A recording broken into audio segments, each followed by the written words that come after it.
Kæru landsmenn, umferðarslys eru sorglegur hluti af tilveru okkar.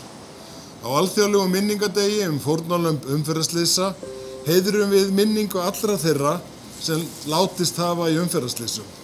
Minningum fólk sem kippt úr lífi okkar fyrirvaralaust eða býr við afleiðingar þess alla ævi. Þetta eru feður og mæður, synir og dætur, bræður og systur, börn og barnabörn, samfélagsfélagar, vinir og skólafélagar. Á svona stundum hugsum við hlýtt til þeirra sem eftir standa og syrgja, til ástvina sem glíma við sorg og missi.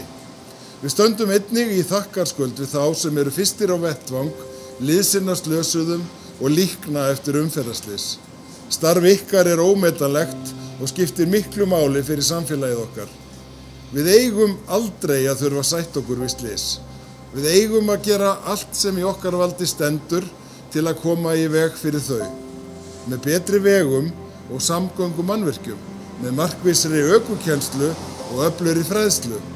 Ábyrgðin þó fyrst og fremst okkar sjálfra vegfarandana. Við verðum að standa saman það markmið að útrýma banaslysum. Við erum lítið samfélag og náum árangri sem samfélag. Missir þeirra sem átt hafa ástvini í banaslysum mikill. Honum erfitt að lýsa með orðum. Honum best lýst með tilfinningum. Leggjum í hverja ferð minnug þess sem getur gerst. Förum varlega í umferðinni og strengjum þess heit að koma heil heim.